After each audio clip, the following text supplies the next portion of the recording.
Hey everybody, welcome back to the Reclamation Podcast. I'm excited to bring you today's conversation with Dave and Debra, who are lifelong educators and share their years of experience with us about what it means to deal with our kids.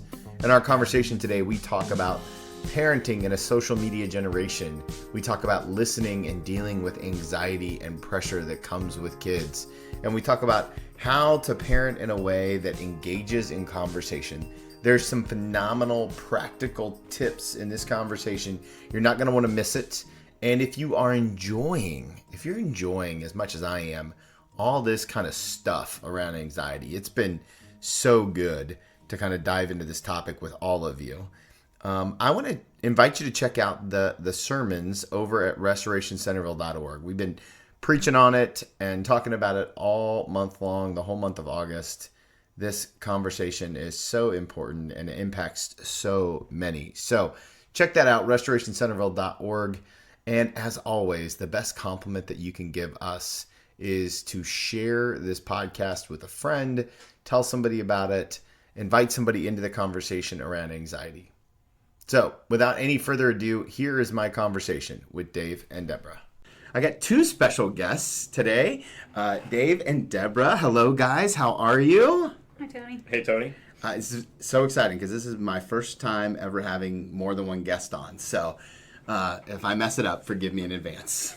Why don't you guys tell me a little about yourselves, where you guys work, what you do, your background, that sort of thing. Debra, let's start with you.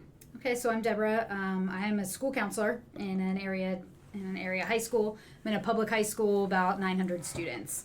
And I'm starting my 21st year in education, my 11th in my district. That's crazy. And you've got a master's degree in... Correct. Master's degree in school counseling. My undergrad degree is in English, so I taught first. That's outstanding. And you're married to this guy. I am. It's true.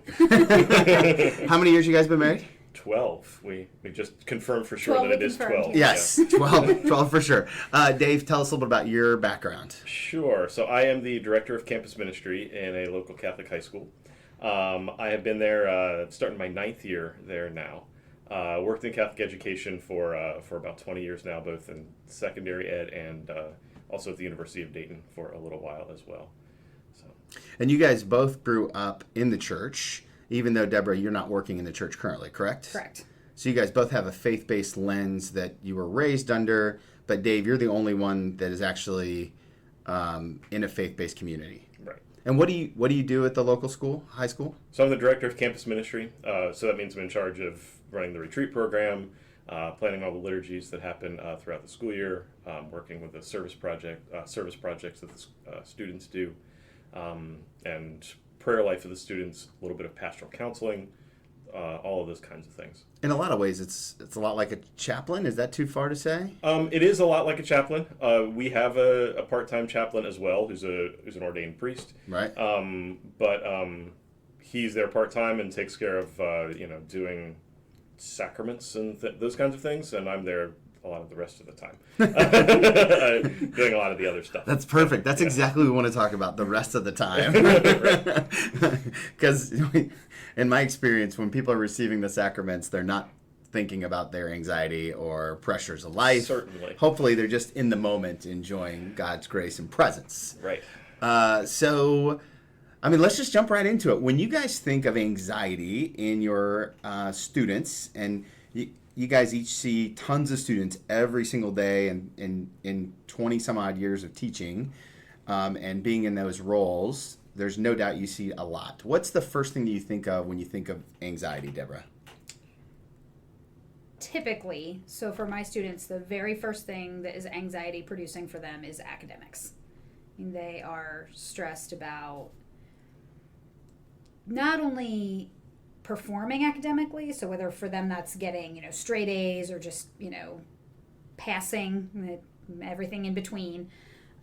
It's also where's this academic career leading me? So whether it's pressure from the outside, maybe it's societal or parents or somebody else who thinks you're gonna, if it's a family of doctors, so of course this kid's gonna be a doctor, right?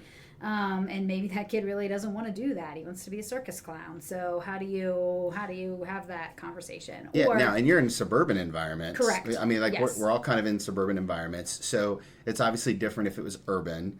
But when does that pressure begin to first manifest itself? So I work with grades 9 through 12, and it is absolutely already present in grade 9. So a 15-year-old's rolling into high school, 14-year-olds rolling into high school, already thinking about what they want to be when they grow up. Absolutely. And if they're picking not, courses. Correct. And Right. if they're not, people are asking them those questions. And that happens even in middle school as they're starting to schedule for high school. In middle school, we're talking about exposing them to STEM and languages and all these different things. And they're, in some cases, 11 or 12 years old in 6th and 7th grade. So it's, an 11-year-old or 12-year-old kid, what do you want to be when you grow up? Literally, some of them want to be a circus clown. They really don't know, or they want to do, they about 40% of them want to be gamers. That's where their mindset is. They're not thinking not only emotionally and in a maturity sense, but in an actual brain development sense. They are not thinking that far ahead. They're not thinking that far into the future. When I was 12, if you asked me to picture myself 22, I was like a gray-haired old lady. And our kids do the same thing. Sure. They don't have that forethought. So to tell them, think about what you're going to do when you're my age. Oh my goodness, they can't. Yeah, do will they that. still be alive? Will they still Right. be alive at our Right. age? So it starts very young. Interesting. Dave, what about you? When you encounter anxiety in the campus ministry role that you're in, or even just in the high school, what's it look like for you? I see definitely see the academic side of it that Debra was talking about, but I also see I guess I would say it's like a struggle to find balance. So they're anxious about academics, but they're also anxious about the 3 or 4 sports teams that they play on, and what positions they're going to get and how that's going to work out, and so there's anxiety that comes from athletics. So let me ask you this: do most of your students who have anxiety around sports play multiple sports? I don't know. I most of my students play multiple sports. It's the reality of where I am. Right. That many of them play multiple sports. Well, certainly in Centerville, it's encouraged, it's applauded, Right. it's Right. It's trumpeted. Kids multi-sport athlete. Kids will talk about taking one of the seasons off, like, I'm not going to play a winter sport this year, and sort of feel like they have to apologize for that. Like, I need to not do something this winter, so I'm going to have to take the season off. That's something that's unusual, or they shouldn't be doing. So there's anxiety that comes from that. There's anxiety that comes from their personal and social lives. I deal with teenagers. Their social lives are A mess. they're constantly changing from one minute to the next, and so they're anxious about that, and they're anxious about just all of that kind of together, about a generalized sense of identity. They're, as teenagers, the number one task of adolescence is to develop this identity, and they're struggling to figure out what that's going to be, and that in and of itself is an anxious time. Now, is all your these other pressures too? is your curious about your master's in theology, or is it in education? My master's is in education administration. Got it. My bachelor's is in religious studies. Okay, because I'm really curious to see the kind of the tension between the faith-based and the non-faith-based school, which is why I love having you guys on for this conversation. So let me ask you this: whoever wants to answer first, how much do you think of the anxiety that our teenagers face today is parent-induced? I think there is some that is parent-induced. I'm struggling with how to put a number on that or a percentage on that. I don't know how I would say that. I do think that there certainly is some pressure that comes from parents, but there's also a great deal that is not parent, that comes from society, that comes from just the sort of culture. Well, the identity stuff that you were talking about, right? And from the nature of adolescence, it's an anxious time anyway. So yeah, it stresses me out just talking about it. Yeah. What about you, Debra? I think so. I do see a lot of. That's an interesting question, because I would say that. How do I want? I'm struggling to put that in number 2. a portion of many of my students' stress comes from that parent relationship. But it's not always because the parent is pushing too hard, or because, they have higher expectations than the student, or, conversely, it's not necessarily because they have an absent parent.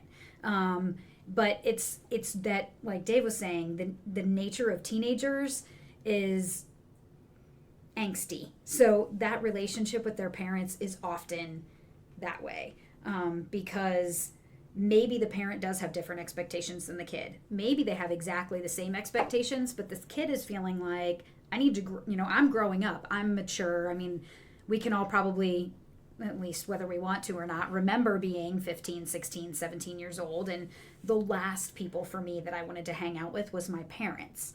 That is something I have seen change generationally, I think. Like, my students seem to be more comfortable spending Friday night playing games with their families. Like, that, for me, 25 years ago, was the last thing I was going to do, So what's your hypothesis around that? I mean, why is that? I think part of that is that as parents, we have become more protective of our kids.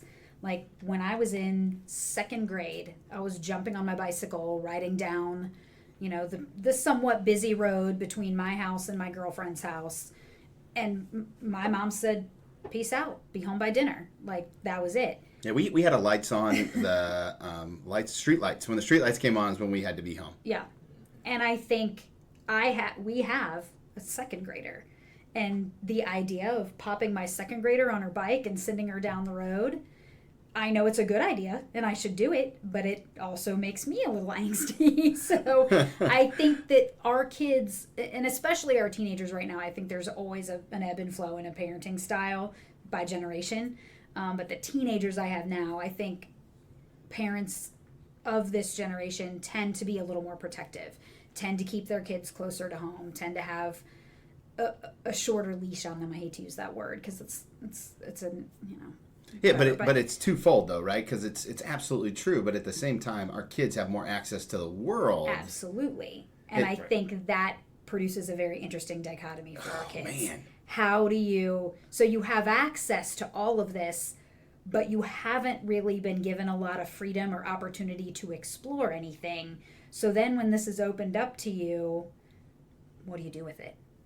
And as a parent, I mean, how do you? And I don't want this to sound negative towards parents, because this is something, we are parents, so we wrestle with this as well. Like, I can't watch what my kids do every single moment, but I know that if they don't have, say, a device, a screen, a phone, a Kindle, or whatever in front of them, and something happens, we're out in the world and something happens, we can sit right there and have a conversation about it. Right. But if I'm not watching over their shoulder and seeing what they're being exposed to, if they don't tell me, we can't ever have a conversation about that.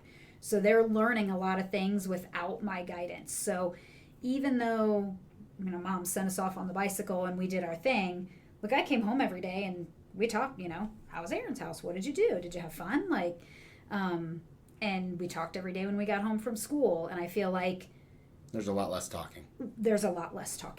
And that's not to put blame on a parent. No, I mean, there's no condemnation. It's just, how do we get into this dialogue? It is what it is. Yeah. Like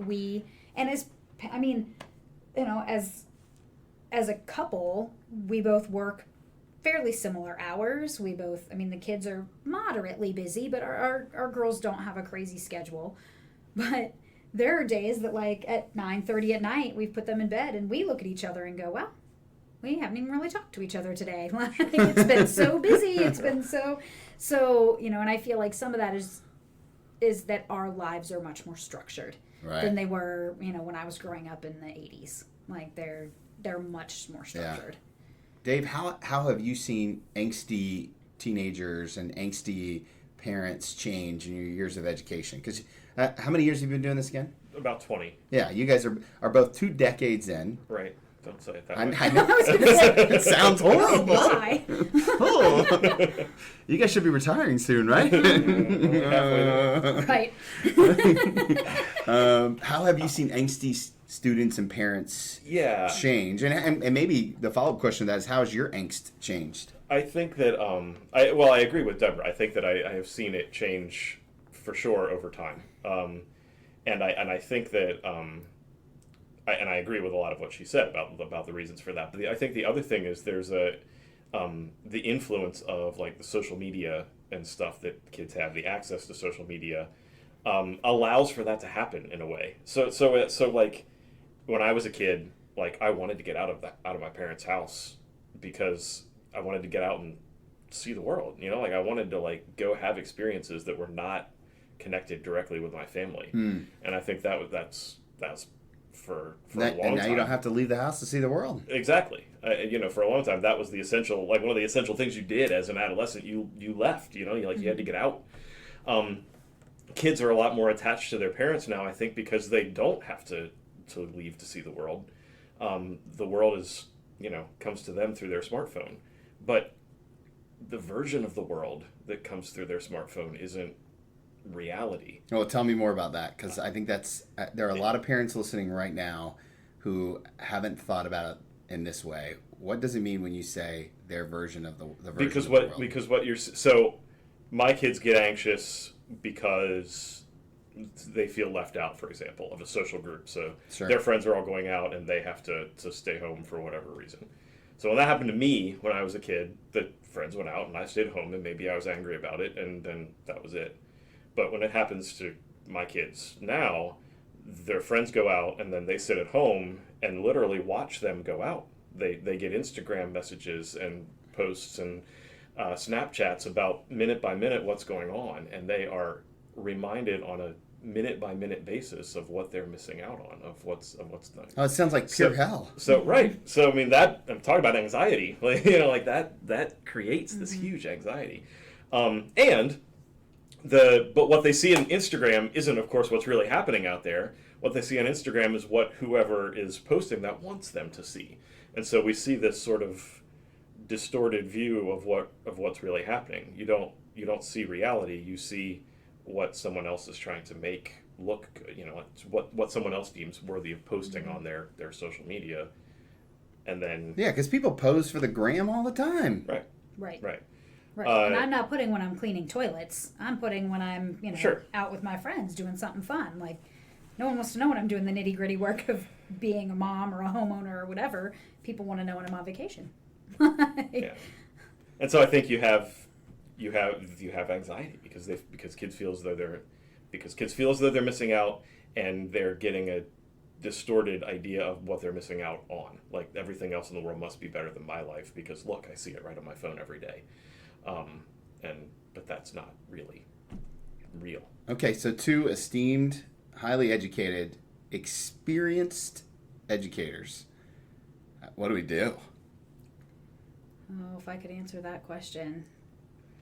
Well, one of the things I do is I provide as many opportunities as I can for kids to talk to each other face to face, which sounds really Now, do you feel like simple. that's a lost skill? Yes. Yeah, I do. And in fact, I almost say I have like tangible evidence that that's a lost skill. Like, okay, all right. Kids will like sit down to like have a conversation and they literally don't know how to do it. Well, you have to like look people in the eye. You have to like just basic skills like that are lost. I had a coworker today. This was just before I came here this afternoon. I had a coworker today who was on the phone with her own middle school child. And said, you have to learn to talk to your coach. I'm not going to do that for you. You have to, and I'm hearing mom's end of the conversation. I have no idea what the other end of the conversation was, but I'm not going to do that for you. You can have the conversation and then I'll follow up if I need to, but you need to learn to talk to your coach. And then there's silence for 15, 20 seconds. No, if you're not going to talk to the coach, then it's not going to happen. And so I'm hearing only, the one side of the conversation, but that's this mom trying to engage her own middle school child to have a face-to-face conversation. Again, 25, 30 years ago when I was in middle and high school, if I wasn't going to have a face-to-face conversation with my coach, my teacher, my parent, whoever it was that I needed support or communication with, it wasn't going to happen. I mean, I guess I could write them a letter, but besides that, There was no other way to communicate. Write them a letter on your word processor. Correct, or by hand. Gasp. So I couldn't, there was no, I'm uncomfortable having a face-to-face conversation, so I'll run home and send him an email. Sometimes an email's great. If it's 10 o'clock at night and you've thought of something or you're working on homework, send an email, because then I don't have to respond to it till the morning. There's absolute value in the way we communicate electronically. But when we rely on it completely, that's when we lose our skill to sit and look at each other and have a conversation. And I think, even sometimes our social groups at school. I mean, I have lots of kids who go home and they have great friends, people that they know everything about. And I have students who have literally never met that person. Like, they've never looked them in the eye, but they game, or they, communicate they've met somehow on the internet, whether it's through gaming, whether it's through social media, whether it's through, whatever. And they have these lengthy conversations, but they've never looked each other in the eye. And that, I think, is something that I worry about as we move forward, and as social media becomes a larger part of our lives. How do we remain connected to each other on that level of of that physical level of eye contact, of and that elicits emotional connection with someone. Like, it's very easy to get angry with someone that's on a screen because there's no emotion involved. Oh, there's no accountability for the emotion either. Right. Now, you can say ridiculous things and no one can look at you in the eye and say, that's ridiculous. Right. And, or, when we were young, if someone said something really terrible to me, or if I said something really terrible to someone else, I don't believe that could ever happen. You should. You can see the disappointment, or the anger or the shock on their face. And that's when, like, to me, that's like the check, like, whoa, I crossed a line I shouldn't have crossed. Yeah, I just hurt someone. Yeah. Right. And I think that doesn't happen when you can't see a response. And I think the flip side of that is also true. Like, when you speak to someone face to face, you can talk about something and share a story that you can't share on social media or in an email. You can convey emotion, and you can feel like you've been heard. And so it's not only is the negative thing true, the positive side of that is true too. Like, for conversations face to face, you can experience empathy. You can experience a sense of compassion from other people that that just isn't as tangible when you're not face to face. So, and when I see, like, when I do kids going on retreats, we'll go and spend some time with one another, and we'll have a chance to, like, sit and talk face to face about something that's going on in their lives, and they feel like they've been heard, and all of a sudden they're less anxious about it because someone listened to them, for real listened, like, and responded and said, "Oh, I hear you, I understand." That little thing makes a huge, huge difference. So you use retreats as one of the ways to make that tangible practice. Yeah. And for those of you that don't know what a retreat is, it's intentional time away to focus on relationship with each other and relationship with God, right? Right.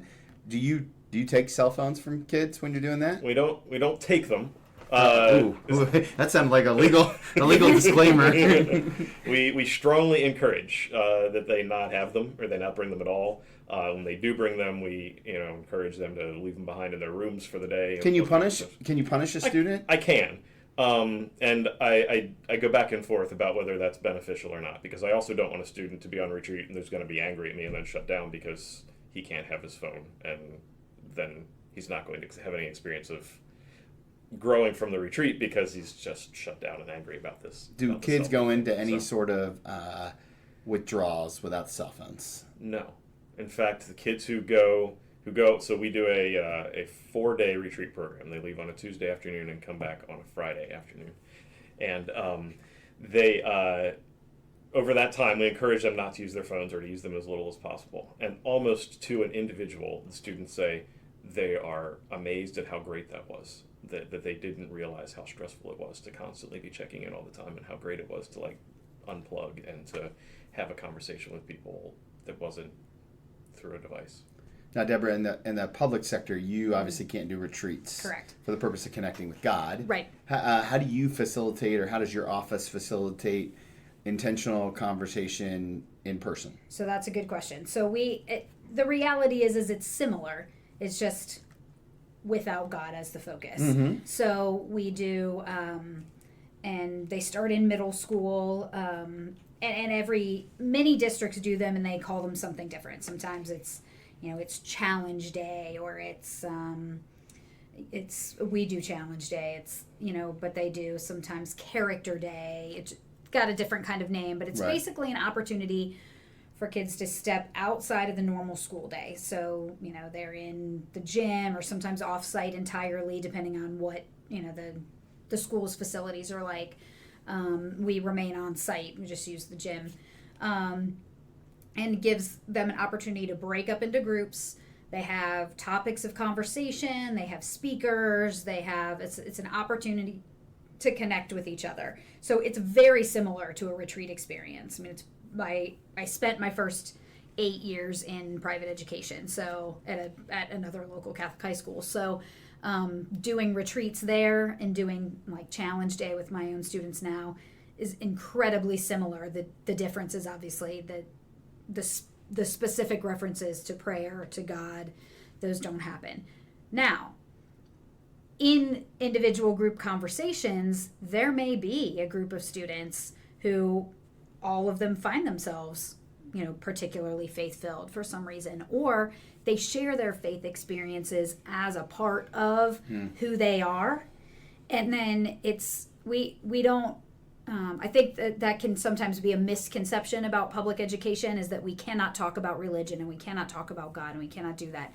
And that's not necessarily true. What we can't do is force anyone to do that.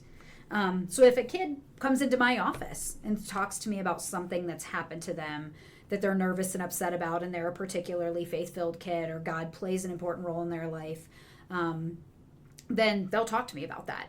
And I can have an open conversation with them about that. I just can't say to them, oh, you should pray about that because that'll help you. I can't give them that kind of advice. But now if a kid comes in and I know who they are and I know we've had these conversations before, I might ask them, do you pray about that? I know I know they pray in the past or something. So sometimes it will come up, but it's not something that we can facilitate or provide for them. But in the beyond that, in the group experiences, the students have very similar opportunities and very similar experiences. Some other things we do outside of just one day opportunities like that is we have a lot of different clubs and social groups, and we have a mentor period during our day, which is like a homeroom, and it gives kids an opportunity to participate in some of those groups, some of those clubs, and it gives them a chance to do that face-to-face together. And it ranges from, maybe they're planning a Christmas mitten drive, then they get together and work on their mitten drives. So it's your typical like school club type opportunities, but having it during the school day gives kids a defined opportunity to work and meet with each other. Sometimes it's tutoring. And you guys do no cell phones during that time? We do. If they're in something like that, we don't say no, but we limit, say if you're engaged in a conversation with someone, we're going to leave the cell phone, right. out of that. And they do. I mean, that's really, I think that for the most part they do. Now we also have, we've got 900 kids in the building. So at any given time, half of them are in their homeroom class, just, hanging out. And at that point, we don't take phone. We don't. A percentage of students that carry cell phones? Oh, the vast majority, 90% probably. 97. I mean, there are a couple that don't. A few come to mind who intend. Like I know they do not. But okay, now how old are your girls? They are 7 and 10. All right, so what thoughts on raising them in this angsty world? You've seen it. You're living it. We talked a little bit before we started recording. The girls don't do a ton of sports, but they're both active in sports. When are you going to give them a cell phone? And Are you? Maybe I should start there. So we have this conversation fairly frequently when, come home from a rough day at work that's been precipitated by drama on social media. We talk about how our kids are never going to listen. I can't even imagine what you guys have to deal with when it comes to what pictures are sent. We don't even. Well, you can just leave that there. Yeah, that sounds horrible. It is.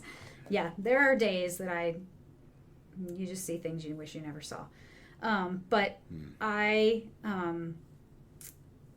So there's been kind of a movement. I don't know if that's the right word I want to use. There's been some research and there's been some stuff that I've read, and I've read both professionally and as a mom.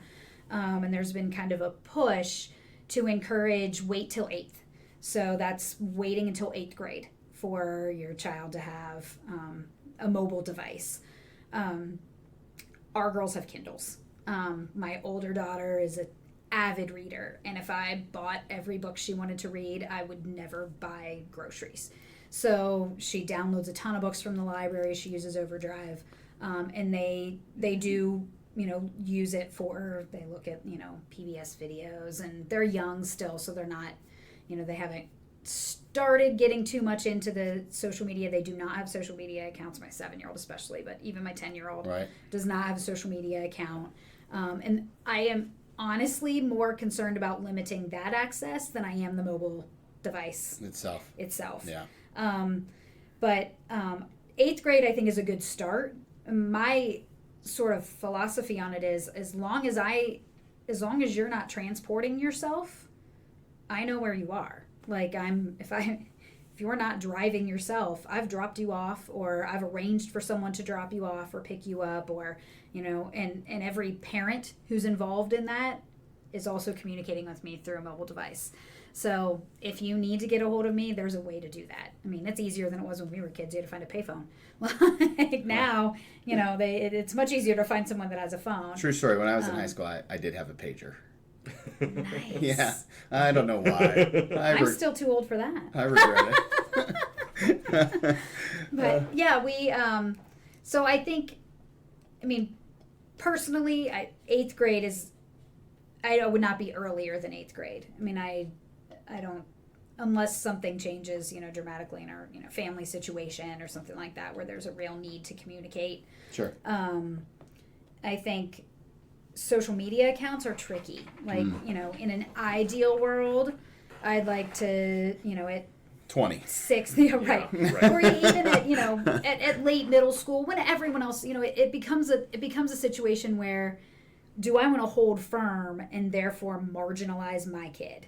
Like, do I want to hold firm on this and say, you're not having any of this access, and, she's one of 4 kids who's not on social media, for example.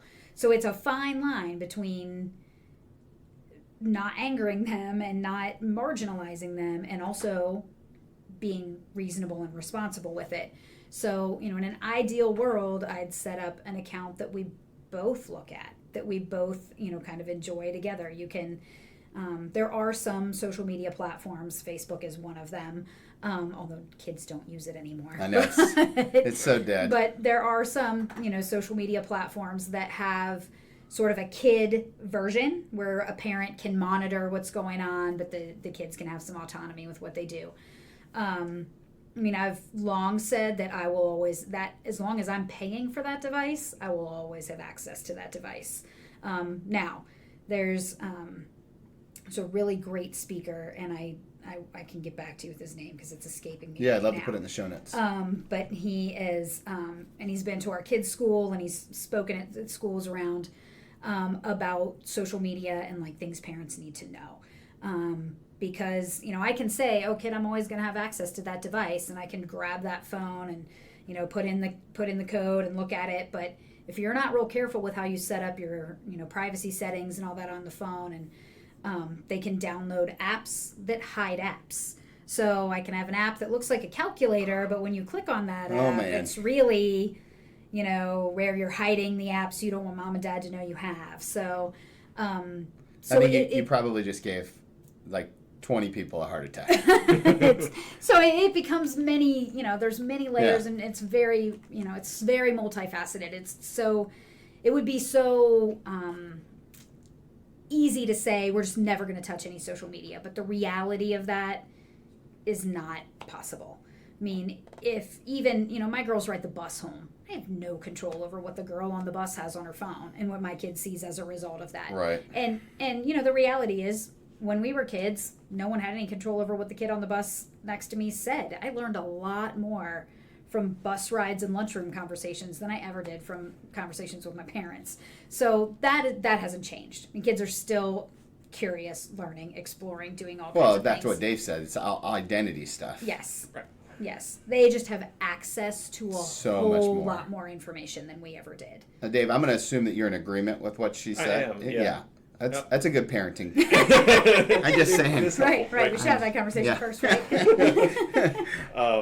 Yeah, and I was, before Debra started talking about it, I was going to add that, being able to be aware of what they're looking at and talking with them about it, I think is really the key. You're never going to be able to control everything they see. Mm-hmm. You're never going to be able to limit their access, perfectly. They're always going to, at some point they're going to encounter things that are out there, that's just, mm-hmm. But creating an environment where we can talk about that, and I know what's going on, and they are comfortable talking with at least one of us about what they're seeing and what's going on with them is crucial. Mm-hmm. And that hasn't changed. That's just good parenting. Talk to your kids. Whether it's social media or not, talk to your kids. I wish people could have seen your face when you said talk to your kids, because it sounded like that was full of years of my job would be so much easier if you talk to your kids. Yes, that's so true. Okay, so let me ask you this. Put on your educator hat again. All right, and specifically, Dave, is working in a faith-based school.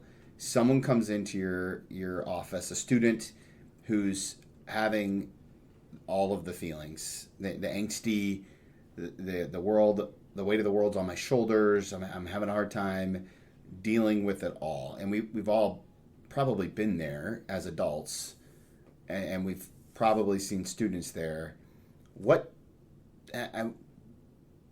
Talk me through what that conversation looks like. So the first thing I always ask whenever a kid comes into my office is, so what's up?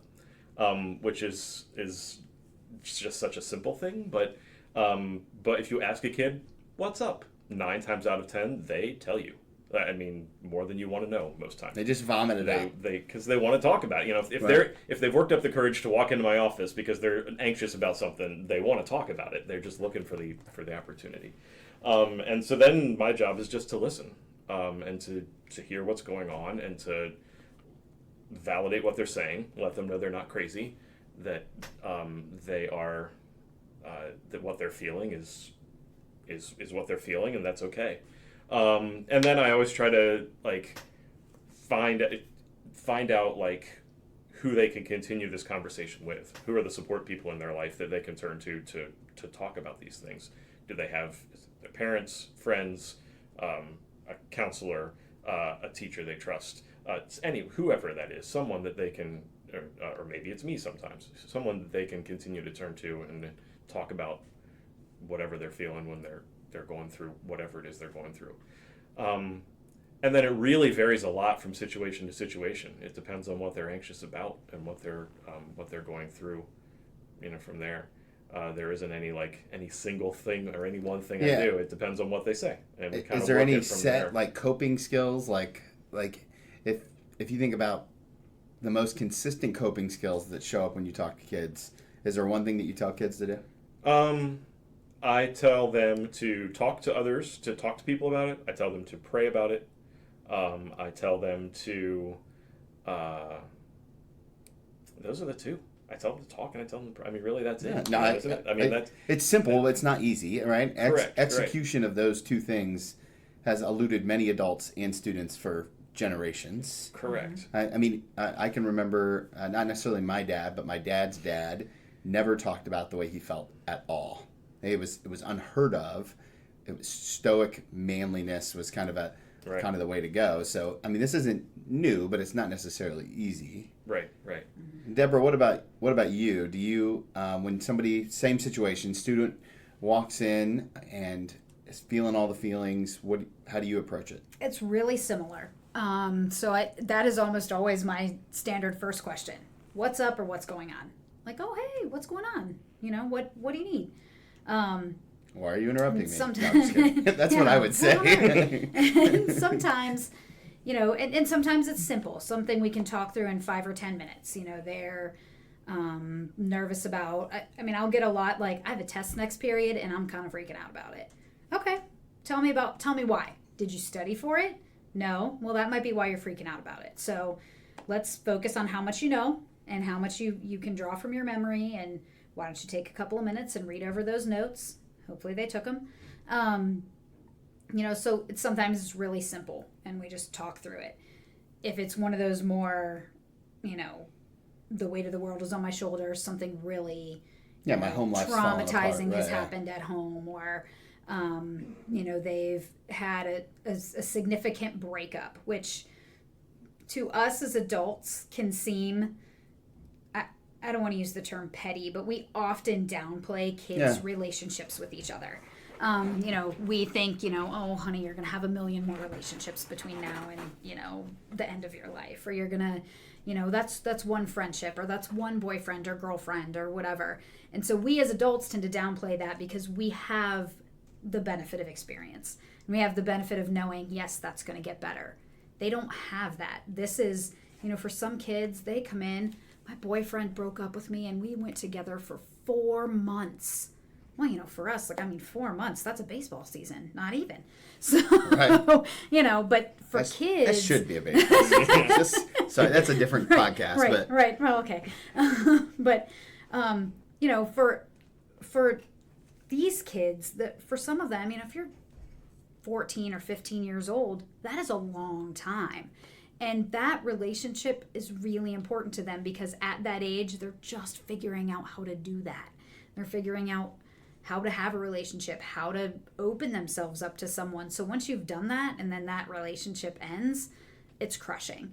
And we have to remember that sometimes as adults, that and then they have to watch it play out all over social media. Absolutely, which we never had to do as our generation didn't do, but they do. I constantly thank God for that, by the way. Yes. Yeah, because that would. I might not do what I do if social media had been around when I were a kid. So seems like there might be a good follow-up question there somewhere, but I'm gonna let it go. I think I have to remember to check those emotions when someone comes in and see that. To them, what feels like the weight of the world to me might be like, oh, honey, come on, like. I've handled more than that before breakfast, but that it doesn't matter. Like if it's that weighty for them, it's that weighty, like whether I think it is or not. My dog died. Well, we're all going to experience something like that in our lives. But if it's the first time they've experienced loss, which is possible, if their, family is intact and their grandparents are young and, or maybe they don't have a close relationship with, certain people who, it could truly be the first time they've experienced loss. And we all know, we're going to do this 100 times, but they don't. And so to diminish it and say, oh, it's just a dog, or, oh, it'll get better, or, to kind of diminish their feelings because we know it's in the grand scheme of life, it's not a big deal. For them, it is. So I always try to remember to kind of check my own feelings about things and just really listen to what the root of the issue is. And then from there, we talk about I ask them, how are you going to handle this? Like, what are you going to do? And some of them say, I don't know. And legitimately, some of them have issues that I don't know how they're going to handle. So that's when I have to, go to more things in my hat in terms of my expertise, and not just a conversation, but, talking about counseling, talking about getting other people involved, those kinds of things. And sometimes it's something that we can just talk out. But I ask them a lot, how are you going to handle that? And who do you have to support you? Just like Dave said, for some of them it is family. For some of them, the family's the problem. So who's going to support you outside of that? Do you have a neighbor? Do you have a close friend that when things get really stressed at home, and maybe that's where the problem is at home. Maybe it's it could be a million different things. Parents are going through a divorce, and there's that's stressful to watch them, maybe even if they're doing it amicably, it can still be stressful to just watch the process of separating. There's a million things that could be going on at home that doesn't necessarily mean major trauma, but just difficult for a kid to deal with. So then I say, do you have a neighbor? Do you have a friend within walking distance that you can just say, hey, I'm going to go for a walk. My kids are high school kids, so they're old enough to, I can't send a 6-year-old off, hey, go walk away. But high school kids, you can, do you have someone you can go to and just say, hey, can I hang out for an hour? I just need a little break from the tensions at home. Or I ask them, is there anybody that you talk to at school? And sometimes that's me. Like, that's my role there. So sometimes it's me, and we'll set up, why don't you just pop in and check, why don't you just check in on Tuesdays? We'll see how everything are going. You pop in my office, we'll touch base. Sometimes it's for 2 or 3 minutes. Sometimes it's for 20 or 30 minutes, but they know they have a consistent time and place that they can come in and get some support and some help. So that's where I start. And then again, there's so many different issues and so many different things that come up. But I think, like, the one thing I really would want to say to especially parents who are listening is, like Dave said, talk to your kids. We think we're going to screw it up. Like, we think if I say too much or I talk too much, I'm going to mess it up. Or, I'm going to not say the right things. Kids don't care. Like, and especially if you open the conversation with, like, I ask my girls, how was your day? Well, when our older daughter was, 7 or 8, I'd get like kind of a rundown of the day. She's 10 now. How was your day? Fine. Well, that question doesn't work anymore. Right. Like, tell me your favorite thing about today. I always ask them before they go to bed at night, tell me your favorite thing about today, and was there anything that you didn't like about today? Was there anything that disappointed you or hurt you or made you angry? And then it opens the door for them to tell me. At that point, you're just listening. Totally just listening. You're not doing anything. Totally just sending listening. emails to anybody about what they're... I do it when I put them in bed at night. So Yeah. when I'm laying next to them at night, kissing them goodnight, I ask them those 2 questions. What was your favorite thing about today? Sometimes it's as they're getting ready for bed, if it's, one of those crazy days and it's Sure. late and they need to be in the bed. But I try every day to ask them those 2 questions, because it gives, rather than, it doesn't give them the opportunity to say fine. It gives them the opportunity to actually tell me something that happened. Sometimes it'll be a great fun day. Like, the other day we went to an amusement park. What was your favorite thing about today? Everything. I loved everything about today. Great. Awesome. Right. Like, The other great thing about that is the routine of it. So the girls, our girls, like, expect that, to the point where if we don't ask that question at night, like, they ask me. Mm-hmm. Like, Daddy, we didn't talk about your favorite thing today. What was your favorite thing about today? So so it becomes, the routine of it becomes Well, certainly kids can be trained, they can depend on, and then Mm-hmm. and then it becomes a skill that they have, that they can use to, when I'm anxious, I can think about what was good about today. Mm-hmm. That's a great technique. And one point that I thought of just as Dave was talking is that I let them ask me that question, and I answer them age appropriately, as honestly as possible, so that they know, like, I don't always have a perfect day, and things aren't always, sometimes there are things that I love about my day, and sometimes there are things that were really, really hard about my day. And, obviously I can't dive into a lot of it with them, but I answer them honestly so that they know that they can answer me honestly too. Was there anything you didn't like about today? No. I say nothing, and then they'll ask me, and I'll be honest with them. And sometimes it's, I didn't really like my lunch today. Like, it really didn't taste very good. But at least I've given them an answer. And so they, almost always answer the question. Yeah. Like, with more than just nothing or everything, or, they've gotten into that routine where they will tell me most times what happened that was good or bad. I think another key too is not feeling like that I need to be responsible for fixing the anxiety that my own kids bring to me, or that my students bring to me. I know when I was younger, like earlier in my career, it was something I kind of struggled with a lot. Like, kids would come to me and I felt like, oh my gosh, they're bringing me this great big problem. I need to somehow fix that. I need to help them with that. That's what they're expecting me to do. And I have learned to let go of that arrogance, I think, is what that really is. Oh. And to, that I could somehow do that. I'm not going to be the one that's going to fix whatever problem it is that they have. I can't do that. God can do that. Maybe they can do that. Maybe there are people that are in their lives that are going to maybe help them with that. I need to be able to let them talk about it so that they can figure that out. So would that be if a parent was sitting in front of you, or if you could give a message to parents? One thing I'm hearing loud and clear is talk to your kids. The other one, is it let them figure it out? Is it let them deal with it? Or is there another message you think it's let them deal with it, but don't take that the wrong way. That doesn't mean let them figure it out. It'll be fine. That's not a hands off approach. It's allow them to work through it, but walk with them through that process. To guide them, engage with them in problem solving. Right, exactly. But to allow them to work through it, so that they know that they can. That calms your anxiety to know that I've got this. I can figure this out. And if I can't, then I know someone's got my back. Someone's walking alongside you. Right. Yeah. I think that's huge, and I think too many of our parents sometimes today, and I've been guilty of this myself, have gone in to rescue my kids from problems that they should have just figured out on their own. Right. And sometimes I do that in the arrogance of my own life, or for what I perceive as the sake of time, because watching my 7-year-old daughter try to figure out her car seat might be the most maddening thing. Yes. I really wish I was a better person, but I'm not, and so sometimes I'm like, and just shove her in the car and let's go. Right. Yes. Yeah, I've definitely been there myself. I would say that, and I like to ask a lot of questions, just like Dave was saying. Like, rather than provide an answer, ask the question. So how are you going to solve that problem? Or what are some ways you can solve that problem? Let's look at 2 or 3 options. Like, so, kids come in, and I'll use a simple example. Like, kids come in, and I've just completely bombed a test. It was terrible.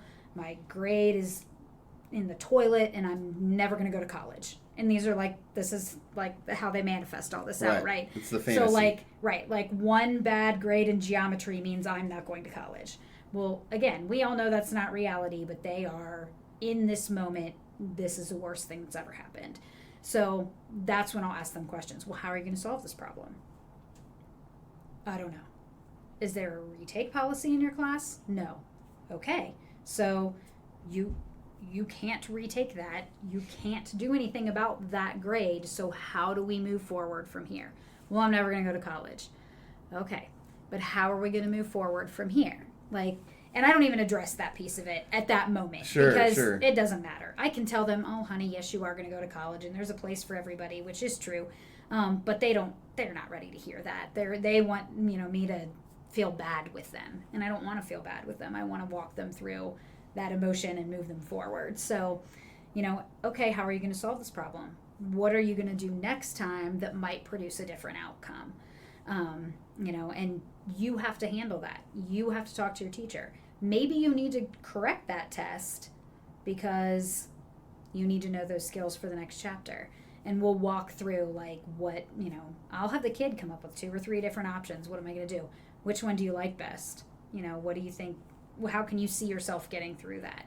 And that, I think, would be my piece of advice in terms of, the parents I deal with is let your child handle that small problem, because how they handle that small thing, we just talked about this last night, how they handle that small thing is how they're going to handle that big thing. So they may never experience any real major loss or trauma or, dramatic situation their entire high school career. But if you've let them manage the little things, then when they're in college and something really does happen, and, I hate that something is going to happen, but it will, eventually in our lives, we're going to deal with loss or trauma or illness, or something is going to happen. So if we've let them all along the way build those skills and make those decisions and feel confident in their ability to do that, then when they're faced with that big thing, they're going to handle it the same way they handled that little thing. So I'm guilty of the same thing. Like, my kid forgets their lunch money and they only get to buy lunch once a week and they've forgotten their lunch money. I really want to just say, I want to call. Dave's closer to him than I am. At school, I want to call and say, hey, can you just drop this off for them? Or they forgot their gym clothes or whatever the case may be, but no, like, is anything going to happen differently if I don't take them their lunch money, or I don't take them the homework they forgot to do, or I don't drop off that envelope that they were supposed to bring in? Unless that envelope they were supposed to bring in is something super important and my responsibility, they'll turn it in the next day. And if they don't get, if they forgot their homework and they don't get points for it, she is in 4th grade. Like, that's okay. Right. Like, the world isn't going to end over that. And it doesn't matter what grade she's in. Right. If she's a junior in high school and it's an important chemistry assignment, it's still not the end of the world. Right. It's all going to be and for okay. them to know that and to know. And if it happens once or twice, there's been a couple of times she's come home at the end of the school day and said, I left my folder on the counter. Oh, yeah? I see it. You sure did. And then, she does the typical kid thing, which I also did as a kid. You didn't put it in my backpack. Honey, it's not my backpack. I pack my own work bag. I pack my own lunch. Like, you got your responsibilities. Okay. And even in my students, like, I'll get lots of emails, lots of phone calls. We're beginning a new school year right now. So the thing that I'm dealing with the most is schedules. And I get lots of emails and lots of phone calls from parents about making schedule changes. And that would be one opportunity where I would say to a parent, your kid has an email address at school, email me. I want to have this conversation with your child. I want to walk through, what elective does your child want to take? If you want to be a part of that as a parent, great. Come in together. I'm totally down with that. But I want your child to be the one to communicate those kinds of things with me. There are times as a parent it is appropriate that you call me and say, hey, just wanted you to know Johnny's grandma's not doing well and he's really having a hard time and I want you to know the background so that you can check in on him. Absolutely. That's how you stay involved with that. But, I think as parents, and sometimes, like you said, it's for the sake of time or efficiency or whatever. It's not that we, are always trying to protect our kids from having to do stuff, but it's like, it's just way easier if I make a list and do it, right? But we need them to learn how to make that list and do it. Yeah. Okay, so I'm going a little off script here. You guys have mentioned 900 students in your building, Debra. Correct. How many students? About 600. About 600. Yeah. So you've got about 902 students to take care of, and you've got about 602 students to take care of. How do you take care of yourself? I mean, you deal with a lot of stress. You're in really pressure-packed positions that, you're obviously not in it for the money, right? Right. Depends on who you ask. And so, so you also have to deal with school levies in the public sector. But as functional, healthy adults, how do you deal with your own stress and anxiety? I try to follow my own advice and to talk to people about what's bothering me and to pray about what's going on. Is that easy for you? Because I feel like not at all. It sounds easy though, doesn't it? I was like really hoping for some magic bullet or something. We just solved the world's problems on the Reclamation podcast. Yeah, right. But I think it is that easy to say. I think we want to create, or at least I do sometimes, like you want to create some process or some big complicated thing. Well, if I just do these 6 steps, then I'll be, then I'll always be able to manage my stress and always be healthy. And I don't know. Those for me. Do you have a routine for talking people in prayer? Can you share either, it get really granular here? Right. So for prayer, I try to pray each evening when I go to bed. I just take a few minutes for prayer, and usually that's just keep quiet and informal kind of prayer for me. I've been I've started running just recently in the past few weeks. I've been back and forth with that off and on throughout my pretty much entire life. I have a love-hate relationship with running yes, as well. I do too. But when I do it, it's not only good exercise, it's also good like spiritual time. It's time for me to think and to pray and reflect on what's going on in my life too. So it has a double benefit. And so when I'm good about doing that, that's a healthy thing that I think I do too. Yeah. Debra? Mm-hmm. So Dave and I are pretty different in this way. Like, I mean, you know, Dave is much more introverted than I am. I am, of all things, personality-wise, I am the strongest extrovert. So I'm kind of the opposite. Like, I definitely, where it is hard for him to talk to people, it is not hard for me to talk to people. And sometimes that's the problem.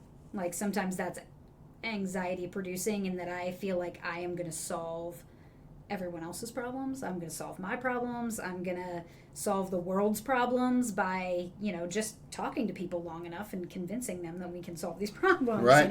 And that can actually be anxiety producing, and I need to just chill out. But I would say probably for me, definitely talking to people. I mean, I am definitely a people person. I do not have, he needs that like quiet time to pray and be introspective. I thrive on being with somebody else. Right. Like if that's, sometimes it's the girls, sometimes it's Dave, sometimes it's friends, whatever. But I definitely, I always tell the girls it's how I draw my energy.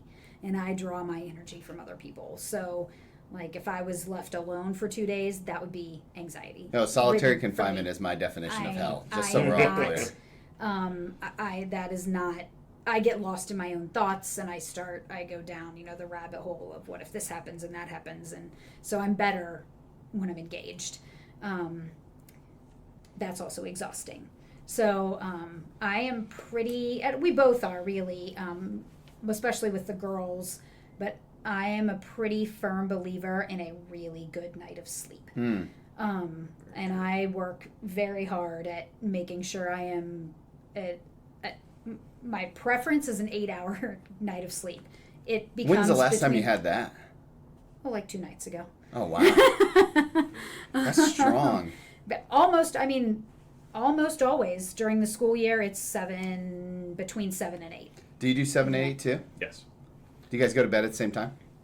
Most of the time. Yeah. Yeah. Do you guys pray together before you go to bed? No, we don't usually pray together. I was just curious. Just kind of seeing how that works. Yeah. Strongly Maybe recommend at the same time, like perhaps it's happening, like we're both laying in bed or whatever, and I don't know what he's thinking and he doesn't know what I'm thinking, but Sure. So Side note, possibly nothing has simultaneously, changed my but- marriage more than praying over my wife every night. Just free tip. I'm stronger. I make all the couples I'm doing premarital counseling for pray for each other in the premarital process. Mostly because they're already living together. But that's a whole different podcast. Okay, this has been so good. Last question I always like to ask all my guests is if you could go back 20 years ago, starting off in education, young Dave, young Debra, maybe you guys, I think you guys were in the Lalonde house at that point in time. They're just getting started. It's about the time we met. Right. What's the one piece of advice that you would give yourself if you could go back and talk to young Debra? Ooh, I would say 2 things, and one of them I'm piggybacking off of what Dave said earlier, is number one, you're not going to solve everyone's problems, and you're not, like, I think a lot of us who go into education feel like we're going to go into education and we're going to be everything to everyone. Like, I am going to be that person that my students idolize and love and are just going to feel comfortable with. And, 8 weeks into it, you've got kids calling you names in class. And like, okay, well, I'm not that person. Like, they're not idolizing me like I thought they would. What is wrong with them? So I think that would be number one, is you're not going to solve everyone's problems, and you have to be realistic with who you are and what you're capable of. Yeah. Like if I give everything to my job and my students, I have nothing left to give to myself and my family and my friends, and that's not fair to them, and it's not fair to me. So balance. I would talk a lot about I would talk a lot about. You guys can't see it, but Dave is definitely laughing at Debra right now. I'm laughing because you're stealing mine. I would talk a lot of. I would tell myself a lot about balance, and also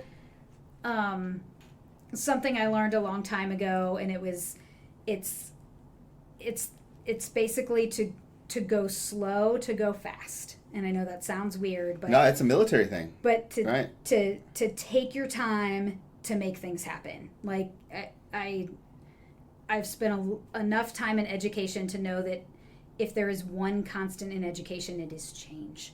Right. So, I mean, I have 4 classes of students in my building, and 3 of them have different graduation requirements. Like there's one constant, it's change. So take your time, be thoughtful and thorough as you're moving forward with your career. I think that's what I would say. Dave? So. Yeah, she pretty much stole mine. No, at least you guys are aligned. Yeah, right. Like I said earlier, the thing about realizing that I'm not going to save people, that I'm there to help and to sort of get out of the way and let God do the work, is something that I've really learned a lot over the course of my career. So that for sure. And then I think just to be patient. And the 22-year-old me was very idealistic and very thought that everything was just all going to work out. That I was very optimistic about just everything in all of life. Everything was just going to come together, and then it hasn't in the past 20 years, and I've been frustrated at many points along the way because life just isn't coming together. I thought that the world would be saved by now. What's the holdup on that? Right. So to be patient, and I guess it's part of the same thing. To be patient and to let go of my need for control or my need for affirmation or whatever my needs are, and to let things be. Yeah. That's beautiful. It's beautiful. You're preaching to me for sure, and I love every minute of it. So thank you both so much for taking the time and for investing in the next generation and for what you do as educators. I typically offer ways if people want to follow you, but you guys both really aren't on social media in that capacity, right? No, not yeah, really. Yeah. So any resources that you guys follow that you think people should follow? This is your free opportunity to plug anything you want. There's nothing in particular, but I would just recommend whatever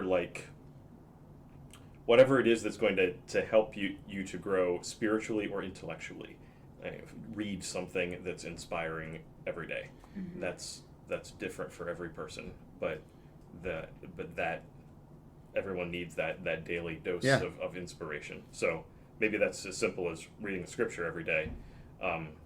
Do you do a mail-in devotional? Do you get any email devotionals? We do. At school, we get a daily Bible verse every morning. Yeah. So it could be something as simple as that. Yeah. And there's a million. I couldn't even recommend one. There's a million different things out there. Absolutely. We I'm a big fan of the YouVersion Bible App, and they do a Bible. They do a verse of the day and a lot of devotionals on there. Yeah. Debra, any accounts you think somebody should follow? So no. Well, no, I don't. Because I don't really follow anybody, and I don't want to jump out there and put something out there. Right. You guys have follow it and be like, oh my. You guys have a she's digital crazy. footprint it's a very small digital footprint, which is okay. So I don't. But I would echo what Dave said about read or find something that you're passionate about. Maybe it has something to do with your job. Maybe it has something to do with your kids. Maybe it doesn't. I mean, I'm a pretty avid reader in general, and I think that helps me grow. That makes me a smarter person. It makes me a more empathetic person, and I try to read a variety of things. If you read a memoir and you read about, things that are happening to people, you become more empathetic. If you read, Neil deGrasse Tyson, you become smarter. So, right. So pick something that you're interested in. It doesn't even really matter. Just sure. And I also I would temper that with one of the reasons I don't follow a lot on social media, one of the reasons I don't get a lot of my information from social media is that it can be very daunting. You can follow, somebody, like there's one food blogger I used to follow because I'm interested in food. It's just a side thing. Yeah.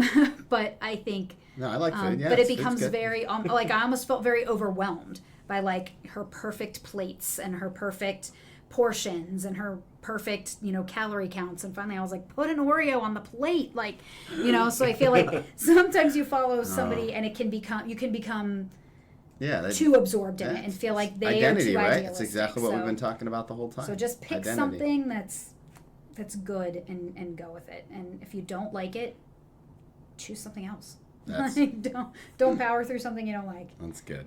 Again, thank you guys so much. Such a rich conversation. Strange random comment. Do you guys know the Enneagram? Yes. What numbers do you know? What number you are? Well, I haven't taken it forever, but a 5 when I took it 20 some years ago. It makes a lot of sense. The thinker, the deep thinker. You've never taken it. Interesting. Yeah. My guess is you'd be an 8. I'm an 8, and it resonates with that kind of need to challenge everything. Yeah. And not in a bad way, just who we are, right? All right, guys. Well, thank you so much. Appreciate the time today, and I want to encourage everyone to continue to subscribe. Lots more conversations around this topic, lots of different viewpoints, and again, thank you guys so much. Thank you so much for taking the time to listen to this conversation. I hope you found it as life-giving as I did. One of the ways that you can be sure never to miss an episode is to subscribe wherever you listen to podcasts. I myself love to use Overcast. I found that it's just a great way to manage all of my podcasts. There are about 10 I listen to on a pretty regular basis, and I don't miss an episode because I always subscribe. The other thing that you can do is tell somebody about the podcast. We're always trying to get the word out. Maybe there's somebody who's dealt with anxiety, or other parents or friends group that just need to hear this conversation. Dave and Debra dropped some incredible wisdom that needs to be shared. So thank you so much for spending the time with us today. Thank you for all you do to support this opportunity that I have to do podcasts, and I just appreciate all of you. Our next conversation will be with Grace Kilroy. Grace is a former student, alumni now, I guess, is at Centerville High School. She was in our Fellowship of Christian Athletes group, and she talks about, from a student's perspective, what sports and anxiety and all of it means. It's a very vulnerable and honest conversation with a pretty neat young lady. So look for that next week. And again, the best way to make sure you don't miss it, subscribe. Thanks so much, guys. We'll see you real soon.